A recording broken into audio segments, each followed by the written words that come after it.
May 23rd, 1940. 14:30 hours. A farmhouse outside Arras, northern France. Private Arthur Collins pressed himself against a stone wall, breathing hard. 20 yards away, a Panzer III ground forward through the courtyard, its tracks churning mud, its commander's head visible in the open hatch. Collins looked down at the green, canvas-wrapped sphere in his hands, the number 74 ST grenade. His mates called it the sticky bomb. They also called it suicide. The official instructions were simple enough. Remove safety pin, smash glass globe to expose adhesive, rush tank, slam bomb onto armor, pull 5-second fuse, run like hell. Simple, except for the part where you had to get within touching distance of a German tank. Collins had seen what happened to Thompson 2 hours earlier. He'd made it to the Panzer, slapped the bomb onto the hull, pulled the fuse. The adhesive held. Thompson turned to run. The tank's coaxial machine gun cut him down before he'd gone 3 steps. The bomb detonated 5 seconds later, blowing a hole through the side armor, both men dead. But the tank was dead too. The sticky bomb represented Britain's most desperate answer to the greatest military problem of 1940. German armor was winning the war, and the British Army had almost nothing that could stop it. Conventional anti-tank rifles were obsolete. The Boy's anti-tank rifle, standard British issue, could barely scratch a Panzer III's frontal armor. Artillery was effective but scarce. The new anti-tank guns existed in numbers measured in dozens, not hundreds.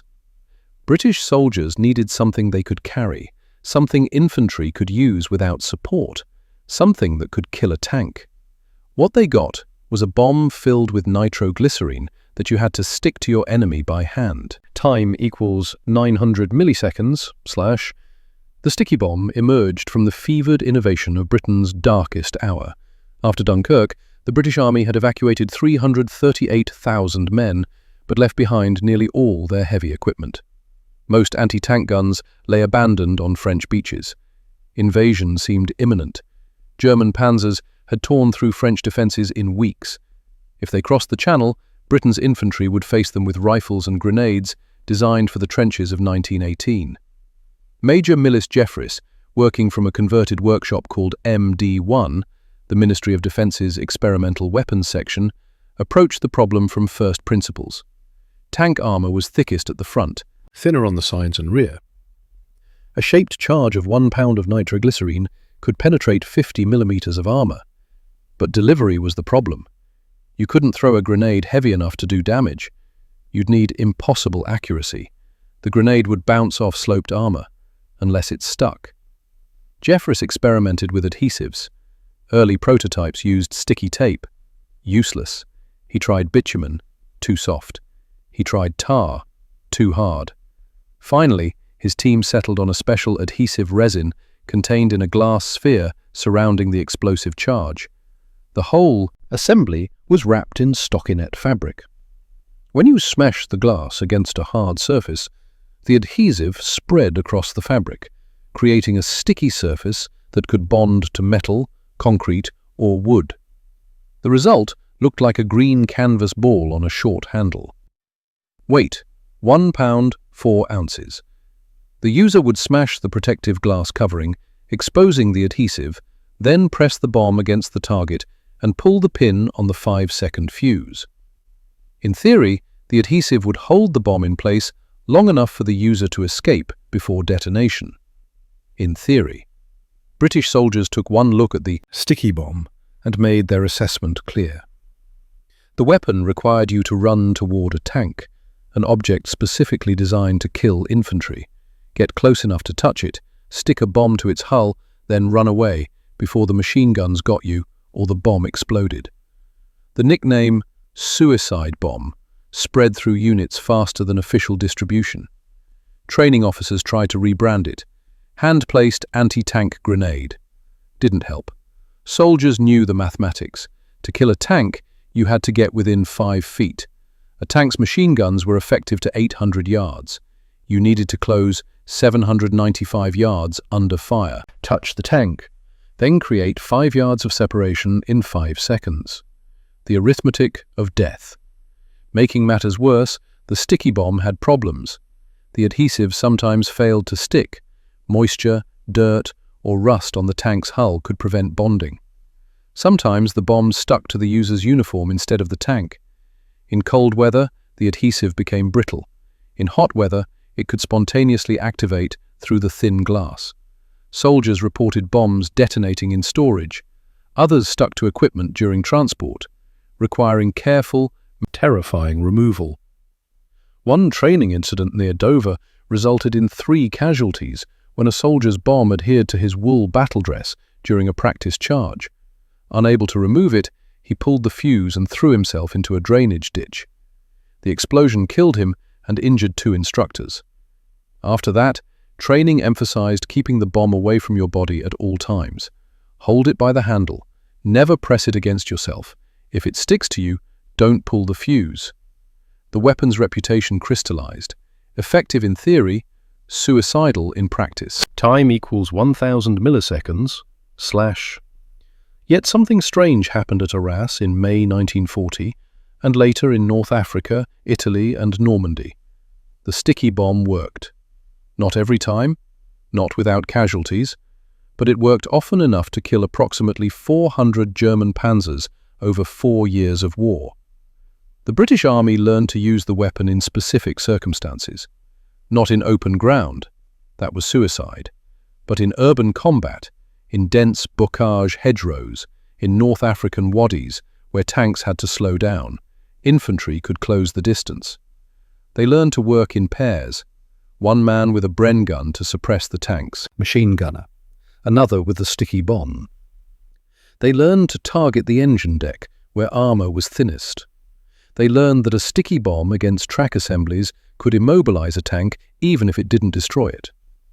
At Tobruk in 1941, Australian infantry used sticky bombs against Italian M13 tanks in street fighting. The Australians would hide in buildings, wait for tanks to pass, then drop from windows onto the engine decks. 13 tanks destroyed in one day, mostly by sticky bombs. Not a single Australian killed in the attacks. The tank crews never saw them coming. In Normandy's hedgerows, British infantry discovered the weapon's ideal environment. Panzers advancing through narrow lanes, visibility limited to yards, infantry concealed in the dense vegetation.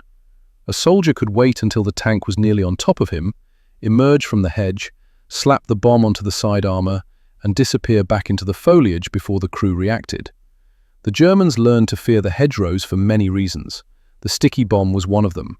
The weapon that soldiers initially refused to carry became, in specific contexts, a confidence builder. Veterans who'd successfully used sticky bombs spoke of the power it gave them. For the first time, a single infantryman could destroy a tank. No anti-tank gun required, no air support, no artillery, just you, a pound of nitroglycerine, and the courage to get close.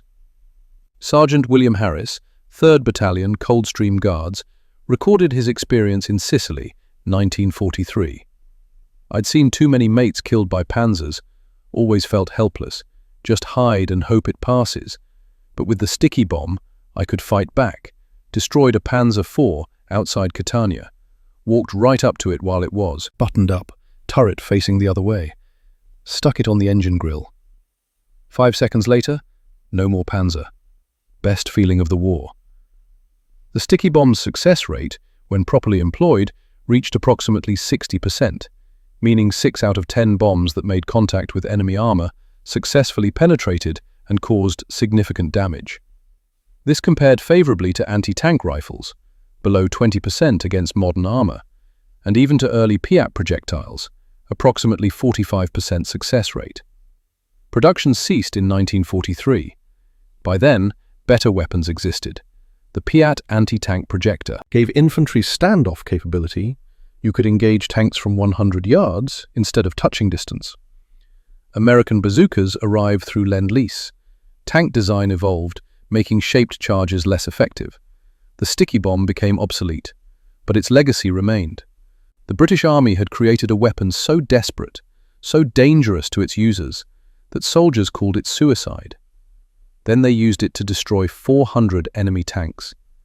They proved that infantry, properly trained and properly motivated, could fight armor on foot. They proved that technological disadvantage could be overcome through tactical innovation and extraordinary courage.